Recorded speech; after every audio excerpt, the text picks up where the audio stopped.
अस्सलाम वालेकुम फ्रेंड्स, कैसे हैं। मैं उम्मीद करता हूं आप सब खैरियत से होंगे। मैं हूं आपका होस्ट याकूब अहमद, जो कि एक नई वीडियो में एक नए टॉपिक के साथ आपकी खिदमत में हाज़िर हूं। मैं वेलकम करता हूं आप सब को हमारे चैनल मेडिसिन इन्फॉर्मेशन में वेलकम करता हूं। आज का हमारा टॉपिक जिस मेडिसिन पर है उस मेडिसिन का नाम है फीफन डीएस। फीफन डीएस टैबलेट्स हैं।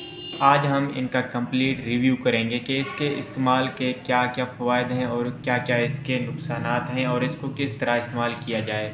वीडियो को आगे बढ़ाने से पहले ऑल फ्रेंड्स से रिक्वेस्ट है कि हमारे चैनल को सब्सक्राइब करें और साथ में दिए गए बेल आइकन को ऑल पर प्रेस करें। सबसे पहले बात करते हैं इसकी कंपोजिंग के बारे में। इसमें फोलिक एसिड और फ्यूरस फ्यूमारेट शामिल हैं। ये टैबलेट्स ज़्यादातर ख़वातीन के लिए इस्तेमाल की जाती हैं। ख़वातीन में आयरन की कमी हो जाती है, आयरन डेफिशिएंसी हो जाती है, इसको ख़त्म करने के लिए इन टैबलेट्स का इस्तेमाल किया जाता है। इसका इस्तेमाल हामला ख़वातीन के लिए बहुत ही ज़रूरी होता है। ये बच्चे को माँ के पेट में मौजूद बच्चे को कमज़ोर होने से बचाती हैं, बच्चे की दिमागी सलाहियतों को तंदुरुस्त करती हैं, जिस्म में मौजूद रेड ब्लड सेल्स की मकदार को बढ़ाती हैं। अनीमिया में भी इन टैबलेट्स को इस्तेमाल किया जाता है। हामला ख़वातीन के लिए ये टैबलेट्स बहुत ही ज़रूरी होती हैं। ये बच्चे की तमाम नेचुरल रिक्वायरमेंट्स को पूरा करती हैं। इसकी डब्बी में 100 टैबलेट्स मौजूद होती हैं।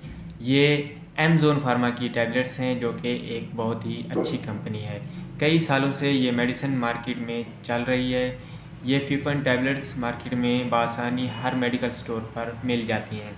अब बात करते हैं इसके इस्तेमाल के बारे में कि इसको किस तरह इस्तेमाल कर सकते हैं।